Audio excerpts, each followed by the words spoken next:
하나님의 뜻 세 번째 시간 기뻐하라라는 제목으로 하나님의 말씀을 함께 나누겠습니다. 제가 초등학교 1학년 때 그때는 국민학교라고 불렀는데요. 8살 때 어머니께 드린 말씀이 있습니다. 부엌에서 일하시는 어머니 그 부엌 앞에 서서 제가 한참 보다가 어머니께 이렇게 말했습니다. 엄마, 세상을 살아보니까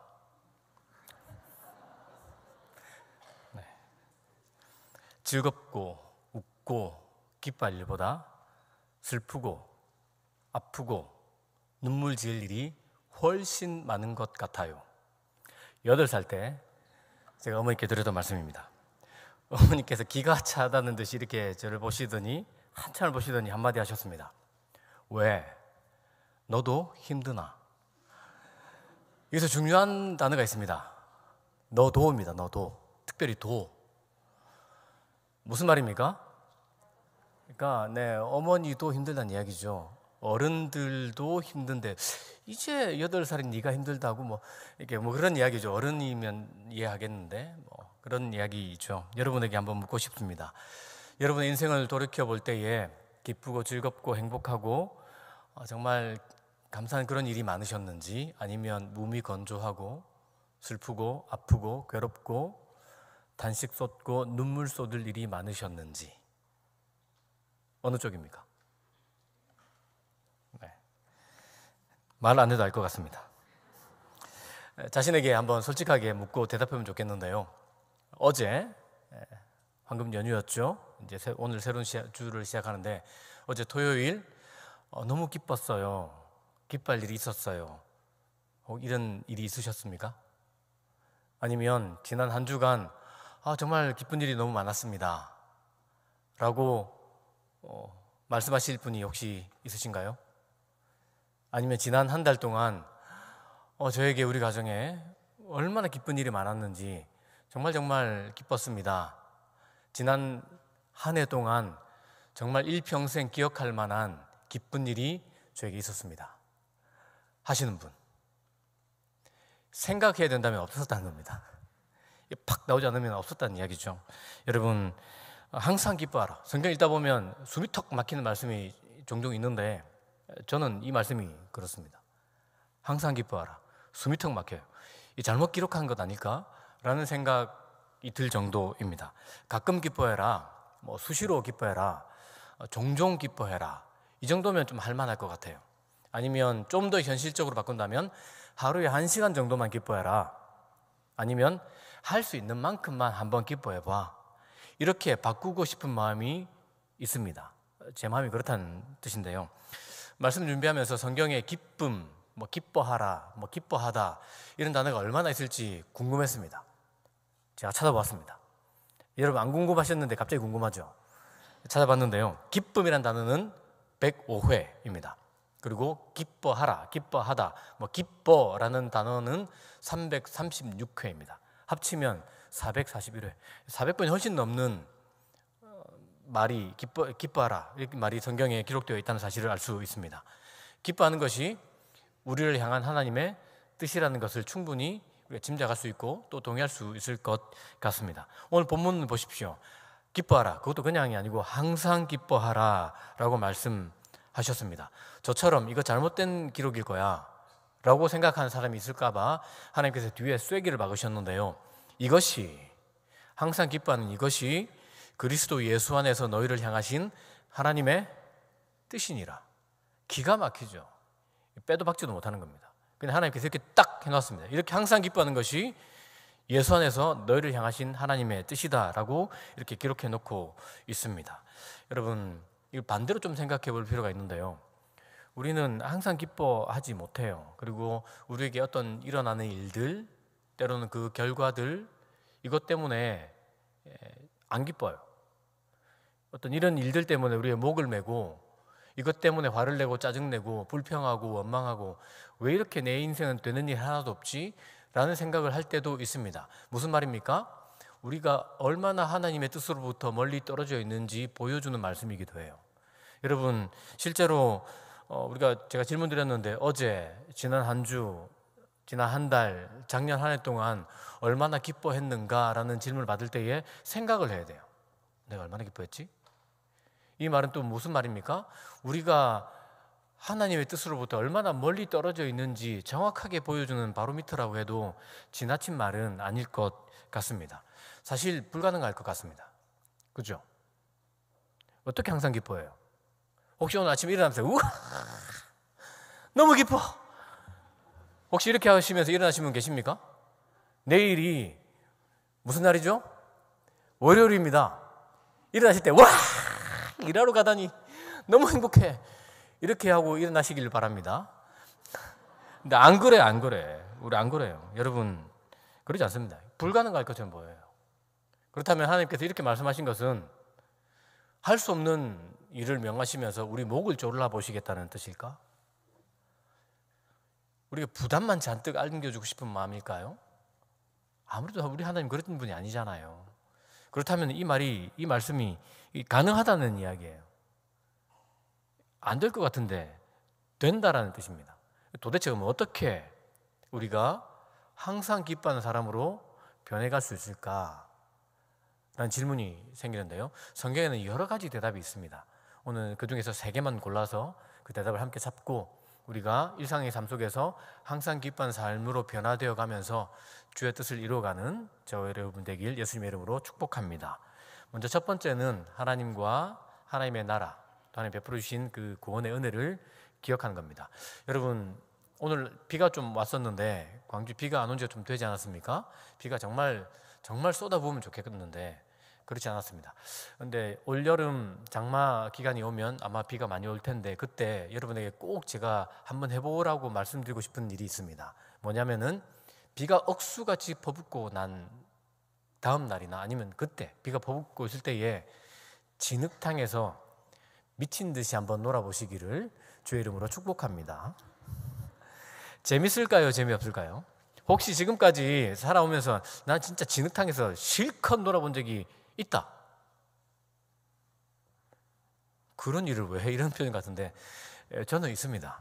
앞에 유현 장로님도 있어요. 보니까 감사합니다. 저 같은 부류가 한 명 더 있어서 고맙습니다. 어릴 때도 그랬고 저는 군대 있을 때도 그래 본 적이 있는데 재밌을까요? 재미없을까요? 해보셨네요. 재밌어요. 이게 그냥 재밌는 게 아니고 진짜 우리 지역 사투리로 겁나게 재밌습니다. 정말 재밌어요. 한번 해보시면 압니다. 안 해봐서 그렇지. 물론 또 하고 나면 이제 또 나이도 있고 해서 감기도 걸리고 뭐 이러면 좀 위험하기 때문에 연세가 있으신 분들은 좀 삼가시되 한번 해보시면 정말 재밌다는 사실을 알 수 있습니다. 재밌어요. 그런데 이 진흙탕에서 노는 것이 재밌을까요? 아니면 가족과 함께 하와이나 피지 같은 곳으로 휴가 가는 게 재밌을까요? 네, 이건 비교가 안 되죠. 여러분, 우리가 휴가 갈 텐데 우리 아들, 딸이 아빠 저는 여기가 좋사오냐면서 하면서 진흙탕에서 막 뒹굴고 앉아 있으면 잘한다 이렇게 할 겁니다. 이거 아니죠. 데리고 가야 되는 겁니다. 데리고 가야 되는 거예요. 여러분, 미움과 시기, 질투, 과도한 경쟁과 갈등, 눈물과 아픔과 고통, 무엇보다도 죽음이 있는 이 세상은 진흙탕 같은 세상이라고 할 수 있습니다. 가끔은 재밌어요. 가끔은. 항상 재밌고 항상 기뻐할 수는 없습니다. 여러분, 일이 꼬이거나 아프고 괴롭거나 내가 원하고 바랬던 것이 전혀 다른 방식으로 흘러가거나 기대했던 문이 열리지 않거나 아니면 다쳐버리거나 질병에 걸리거나 생사를 건 사투를 벌여야 하거나 사랑하는 사람을 떠내보내거나 어떻게 이런 일을 하면서 우리가 이 진흙탕 같은 세상 속에서 기뻐할 수 있는가? 이런 세상을 보면 항상 기뻐하기는 불가능해. 슬퍼. 가끔씩 기쁘면 좋을 것 같아. 이런 생각이 들 수밖에 없습니다. 불가능하다 느끼거든요. 정말 그러한가? 성경 인물, 우리보다 더 비참하고 더 힘겨웠던 시대를 살아갔던 사람이 전혀 그렇지 않다는 사실을 들려줍니다. 하박국 선지자입니다. 여러분, 하박국 선지자는 그가 태어나 보니까 나라가 굉장히 힘들었어요. 세계 정세가 굉장히 복잡했고 나라는 기울어가고 있었고 부정과 부패가 국가 안에 만연했고 정말 힘든 시간을 살아가고 있었습니다. 그가 근데도 정말 답답했던 것은 그래도 우리는 하나님을 섬기는 사람인데 그래도 자신과 또 주변에는 하나님의 말씀대로 살아보려고 애쓰는 사람이 많은데 어쨌든 우리가 문제가 많고 잘못도 저질렀지만 하나님의 백성인데 어떻게 하나님 섬기지 않는 우상을 섬기는 저들이 더 잘 됩니까? 어떻게 우리가 저 사람들로부터 이렇게 모진 고난을 당하고 매를 맞고 이렇게 힘겨운 시간을 보내야 됩니까? 예수 안 믿는 사람은 잘 돼. 예수 믿으면서도 좀 뭔가 좀 삐딱해 보이는 사람은 더 잘 되는 것 같고, 근데 믿음대로 살려고 노력하고 애를 쓰고 어떻게든 내 삶을 드리고 싶은데 삶이 다 안 돼요. 삶의 문이 닫히고 뜻하는 일이 안 되고 전혀 엉뚱한 일이 일어나고 사방으로 우겨 쌈을 당한 것 같은 그런 시간을 보내면서 이 하박국 선지자가 도대체 이 상황이 이해가 안 되고 해석이 안 돼서 하나님이 이게 어쩌란 말입니까? 이게 지금 이 상황을 어떻게 이해해야 돼요? 지금 저 도저히 모르겠습니다. 시편 73편 보십시오. 아삽이라는 사람도 예수 안 믿는 사람이 저렇게 잘 되는데 좀 믿음대로 살려고 하는데 하나님 이게 뭡니까 이게 지금 이해가 안 돼요. 이해가 이런 단식이 나오거든요. 하박국 선지자고 아삽도 마찬가지였고 하나님의 음성을 들어요. 하나님의 말씀을 듣고 하나님을 예배하면서 그가 전혀 다른 것을 봅니다. 그리고 하박국 선지자가 저 유명한 하박국 3장 18절 말씀으로 노래를 부르는데요. 우리가 이 노래를 같이 한번 불러보면 좋겠습니다. 성경 말씀 보면서 같이 한번 읽어보면 좋겠습니다. 같이 읽겠습니다. 시작. 비록 무화과 나무가 무성하지 못하며 포도나무에 열매가 없으며 감람나무에 소출이 없으며 밭에 먹을 것이 없으며 우리의 양이 없으며 외양간에 소가 없을지라도 나는 여호와로 말미암아 즐거워하며 나의 구원의 하나님으로 말미암아 기뻐하리로다. 없다가 무려 6번이나 나옵니다. 여러분 이 고백을 주목해서 보면 사업 잘 되고 돈 잘 벌고 건강하고 집에 막 은행에 잔고가 두둑하게 쌓여 있고 모든 일이 원하는 대로 되고 그래서 와 하나님이 어떻게 제가 기뻐하지 않을 수 있겠습니까? 라고 부른 노래가 아닙니다.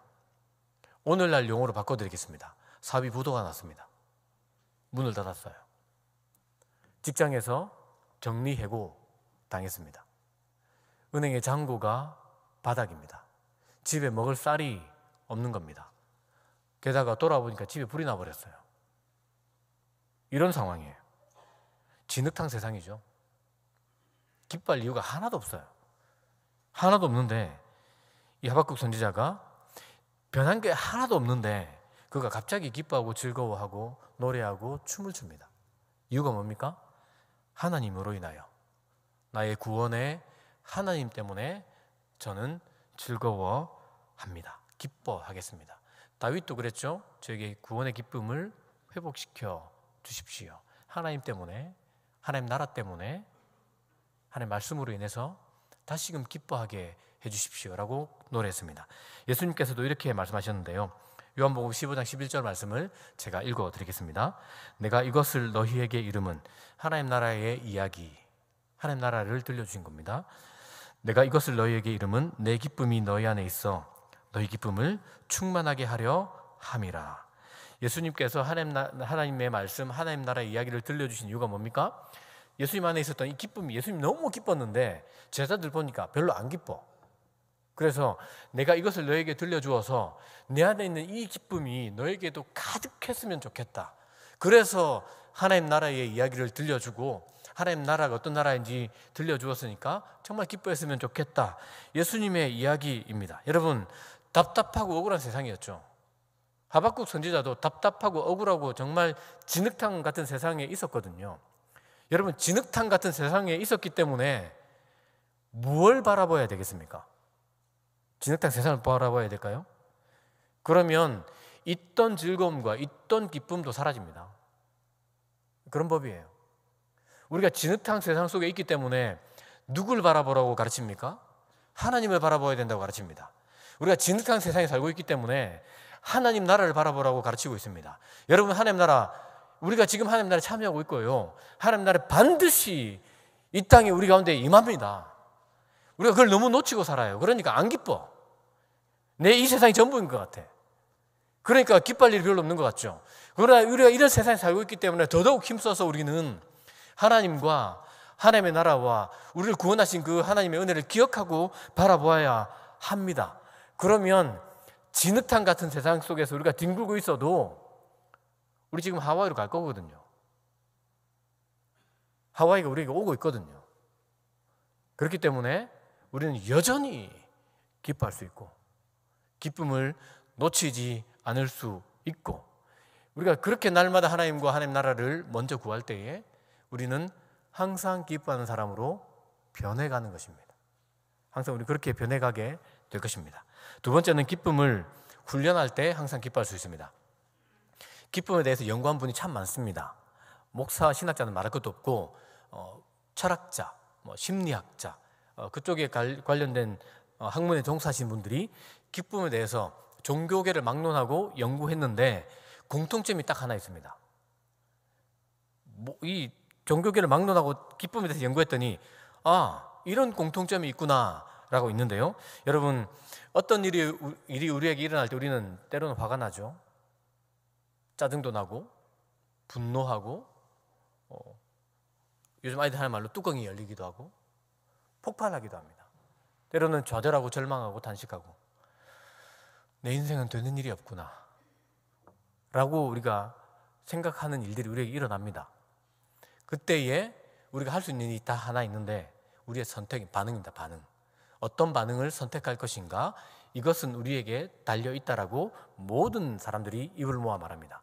그러니까 우리가 어떤 일을 당할 때에 못 살겠네, 죽고 싶네, 아니면 단식하고 불평하고 화를 내고 짜증내고 절망하는 그 길을 걸을 수도 있고, 반대로 그런 상황 속에서도 여전히 희망을 품고 기뻐하고 기쁨을 찾아낼 수 있고 이것도 지나갈 거야, 다시 이겨낼 수 있을 거야, 이렇게 할 수 있다라는 이야기입니다. 아브라함 링컨은 이렇게 말했습니다. 사람들은 자기가 행복해지기로 마음 먹는 만큼만 행복하다. 오늘 우리의 본문과 연결시키면 사람들은 자기가 기뻐하기로 마음 먹는 만큼만 기뻐할 수 있다 라는 말과 똑같습니다. 기쁨이 선택이라는 겁니다. 기쁨이 선택이라는 이야기예요. 마이크 메이슨이라는 목사님이 계신데요, 이 목사님이 자기가 목사인데도 불구하고 맨날 이렇게 우거지상을 쓰고 사는 자신이 이상했습니다. 그래서 내가 목사인데 이렇게 살 수 없다, 내가 예수 믿는 사람인데 이렇게 살 수 없다, 나는 기쁨을 훈련하겠노라 라고 결단하고 결심하고 석 달 동안, 딱 90일 동안만 내가 무슨 일이 나에게 일어나도 나는 그 속에서 기쁨의 이유를 찾아내고 반드시 기뻐하고야 말리라 라고 결심을 했습니다. 결심하고 난 다음에 혼자 결심하면 이게 잘 안 되거든요. 그래서 찾아가서 말했습니다. 저는 90일 동안 무조건 기뻐할 겁니다. 친구들에게, 이웃에게, 가족에게 나에게 어떤 일이 일어나도 저는 이번 90일 동안에는 무조건 기쁨을 선택할 겁니다 라고 이야기를 했습니다. 주변의 반응이 어땠을까요?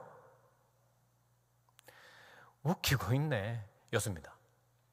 실제로 자기도 해보니까 너무 힘들어. 이게 너무 힘들어. 와, 기뻐하는 것이 너무 힘들구나 라고 생각했지만 중도 포기하지 않고 어떤 일을 만나도 어떤 상황 속에도 기쁨을 찾아내고 선택하기로 결정하고 90일 동안 훈련을 했습니다. 그 훈련 기간이 끝났을 때 어떻게 됐을까요? 이분이 내 영혼의 샴페인이라는 책에서 그렇게 기록하기를 눈에 기뻐할 일들만 잔뜩 보였대요. 내가 어떻게 이것을 이때까지 놓치고 살았지 싶을 만큼. 그래서 이 훈련의 기간이 끝난 이후에도 중단하지 않고 기쁨을 찾아내고 발견해내는 삶을 계속해서 훈련하고 있다고 합니다. 로렌스 형제라는 분이 있습니다.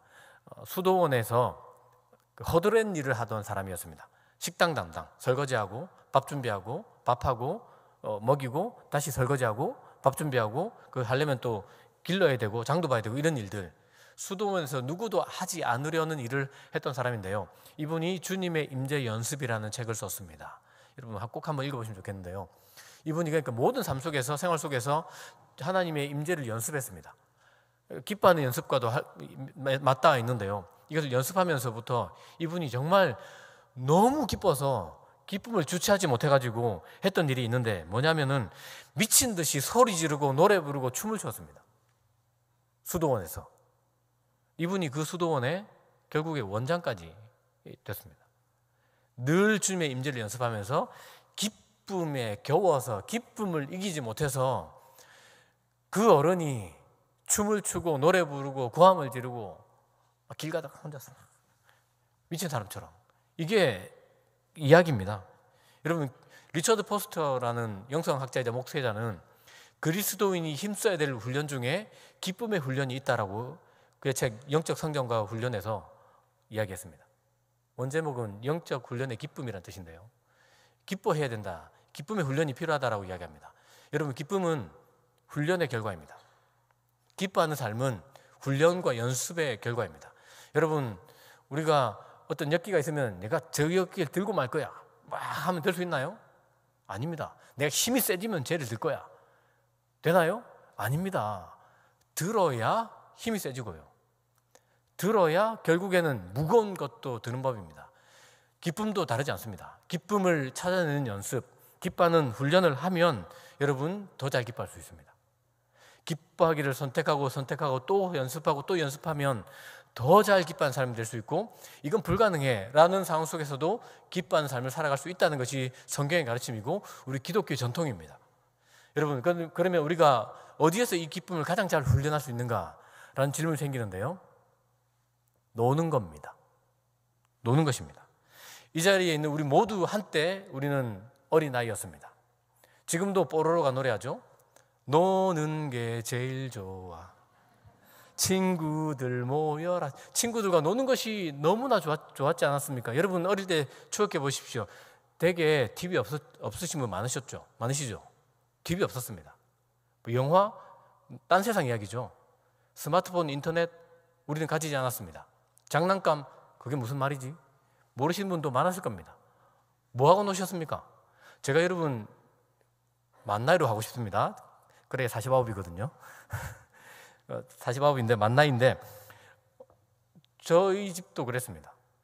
통영 촌놈 아닙니까? 굉장히 출세해서 지금 여기 와 있는데 뭐 없었습니다. 뭐 하고 놀았냐면 땅 따먹기, 자치기, 오징어 달구지, 뭐 돌 집어 던지기, 총싸움. 총이 있었을까요? 없었어. 손이야, 손. 탕탕탕탕탕 이렇게 하고 놀고요. 칼싸움, 칼이 있었나요? 없어요. 나무 짝대기 잘라가지고 칼싸움. 새총, 화살. 제일 싫었던 말이 뭔지 아십니까? 혁철아, 밥 먹으러 온나. 동네 아이들이 제일 싫어했던 말입니다. 저녁 되면 어슴푸레지고 껌껌해지면 동네 엄마들마다 다 나와서 야 이놈의 자식아 밥 먹으러 온나. 막. 그 말이 제일 싫었습니다. 헤어지기가 너무 싫어서 내일 또 만나자. 내일 또 만나서 우리 땅 따먹게 하고 또 놀자. 놀 것도 없었는데 그렇게 잘 놀았습니다. 그런데 우리가 어느새 어른이 되면서 노는 법을 잊어버렸습니다. 좀 노십시오 하면 뭐하고 놀아요? 뭘 하고 놀란 말이지? 놀 줄 모릅니다. 노는 법을 잊어버렸습니다. 여러분, 노는 법을 다시 배워야 됩니다. 어디서 배울 수 있습니까? 아이들과 지내면 됩니다. 어르신들 손자 손녀 오면 기쁘죠? 가고 나면 더 기쁘다 뭐 이런 말도 있어요. 손자 손녀 오시면 놀아주십시오. 아이들 별것도 아니잖아요. 여러분 까꿍 웃깁니까 이게? 애들은 넘어갑니다. 너무 재밌어. 까꿍 없다 뭐가 없어 있는데 애들은 깔깔 넘어가요. 뭐가 재밌습니까? 근데 애들은 넘어갑니다. 너무 좋아해요. 아이들과 함께 그렇게 시간을 보내보십시오. 별것 아닌 것 때문에 나도 기뻐한다는 사실을 알 수 있습니다. 여러분 예배 끝나고 나면 저기 유아유치부실로 할아버지 할머니들 줄지어서 갑니다. 왜 갈까요? 애들 보는 것만으로도 기쁘거든요. 애들이 잘 노는 거 보는 것만으로도 기뻐요. 그래서 기쁨이 전염돼서 거기 가가지고 애를 보면서 아이고 우리 어떡하겠냐 이런 사람 아무도 없습니다. 힘들다고 말하지만 애들 보면서 애들이 아이고 너희들 이 힘든 세상 어떻게 살아갈까 이렇게 우거지상 쓰는 사람 아무도 없습니다. 다 기뻐하죠. 아이들과 노십시오. 제가 어제 설교를 준비하고 집에 갔습니다. 사실 금요일 날 저녁에 청년들과 수련회 가서 제가 제일 늦게 잤습니다. 다 들어가고 없더라고. 4시 넘어서 잤고 아마도 제가 제일 빨리 일어난 것 같아요. 8시 조금 지나서 한 장로님께서 목사님 밥 사드리겠습니다 라고 전화가 와가지고 수련회 중입니다 하고 그냥 깨버렸어요. 뭐 그랬는데 여러분 엄청 피곤했습니다. 돌아와서 당회를 했습니다. 모든 회 중에 제일 맛없는 회, 당회 이런 말도 있는데 당회, 저희 교회 당회는 맛있습니다. 당회를 했습니다. 설교 준비하고 청년의 설교도 준비하고 집에 갔는데 제가 놀고 싶었겠습니까? 1도 놀고 싶지 않았습니다. 이 설교 준비했는데 근데 우리 따님께서 아빠 거울놀이 해요 하더라고요. 거울놀이 뭔지 모르시죠? 저도 처음 배웠습니다. 거울놀이가 뭐야 했더니 아빠가 앞에서 저한테 이렇게 하면 제가 거울이 돼서 아빠 앞에서 이렇게 할 테니까 아빠 제발 이렇게 해봐. 했을까요? 안 했을까요? 제가 이 설교를 준비했는데 했을까요? 안 했을까요? 안 했습니다, 여러분. 새벽 4시까지 잠 안 자보고 다음날 당일 한번 전투 한번 해보고 설교 준비 2편이나 해보고 난 다음에 집에 가오십시오. 말 한마디도 하기 싫어요. 안 했어. 지금 오늘 집에 아침 일찍 나서 설교 본문을 읽다가 회개했습니다. 이런 죄인 같으니라고. 오늘 집에 가서는 거울놀이를 해야겠다 다짐하고 왔습니다. 여러분, 저희 집 거실이 어마어마하게 넓은 건 아니거든요. 좁은 거기서 저희 요즘 좀 덜하지만 무궁화 꽃이 피었습니다. 이거 하고 놀고 숨바꼭질, 저희 집이 무슨 60평 되는 것도 아닙니다. 숨바꼭질 할 데도 없어요. 식탁 밑에 숨어가지고 없는 척하고 앉아있고 그렇게 애들하고 놀고 있습니다. 진짜 피곤합니다. 근데 놀면 재밌어요. 놀면 재밌어. 여러분 놀아보십시오. 아이들과 놀 때 비눗방울도 하고 숨바꼭질도 하고 무궁화 꽃이 피었습니다 하고 집에서 거울놀이도 한번 해보시고 이때 우리가 기쁨을 회복할 수 있습니다. 여러분 진짜 우리 힘든 일 많잖아요. 아이들과 놀면 그 기쁨이 우리 마음을 밀려 들어와서 내가 이런 근심이 있었는지조차 그때는 잊어버립니다. 물론 끝나고 나면 다시 들어올지 모르겠지만 그렇기 때문에 노는 법을 배워가면 우리가 항상 기뻐하는 사람으로 변해갈 수 있습니다. 이것이 기쁨을 연습할 때, 기쁨을 훈련할 때 우리는 하나님의 뜻을 이루는 사람으로 변할 수 있습니다. 세 번째는 예수님과 함께 먹고 마시는 겁니다. 파티입니다. 예수님 당대의 종교 지도자들, 거룩하다고 생각했던 사람들, 특별히 자신을 향해서 경건하다고 말했던 사람들, 예수 안 믿는 사람들도 저분들 참 경건한 것 같아 라고 인정했던 사람들이 예수께 붙여준 별명이 있는데요. 누가복음 7장 34절을 보면 먹기를 탐하고 포도주를 즐기는 자, 이렇게 별명 붙여줬는데 제가 그냥 와닿게 별명 고쳐드리겠습니다. 먹보의 술꾼, 이게 예수의 별명이었습니다. 당대 종교 지도자들이 예수를 향해서 저 먹보의 술꾼 이렇게 별명을 붙여줬습니다. 이유가 있습니다. 예수님께서 뻑하면 잔치집에 참여해가지고 같이 먹어요. 자기 집으로 온갖 부류의 죄인들 다 초대해가지고 같이 먹고 마시고 깔깔깔대고 웃으니까 경건했던 사람들이 너무 꼴보기가 싫었습니다. 랍비라는 작자가 저 따위 사람들과 어울려서 저런 식으로 경망스럽게 깔깔대고 웃는다고? 불편하고 불쾌하구나. 당대 사람들이 이야기했습니다. 실제로 예수님 정말 많이 웃으셨고요. 삶의 순간순간 많이 즐기셨습니다. 여러분, 예수님께서 첫 번째 이적을 어디서 행하셨습니까? 비밀입니까 혹시? 가나 혼인잔치집이시죠. 예수님, 여러분 이 첫 번째 잔치를 가나 혼인잔치에서 결혼식에서 했습니다. 그리고 포도주가 떨어졌거든요. 이거는 기쁨이 사라지고 근심이, 부끄러움이 밀려오는 순간입니다. 그때 어마어마한 양의 그것도 최고급 포도주를, 와인을 만들어 주셔서 다시금 잔치를 시작하게끔 하셨습니다. 기쁘게 만들어 주셨죠.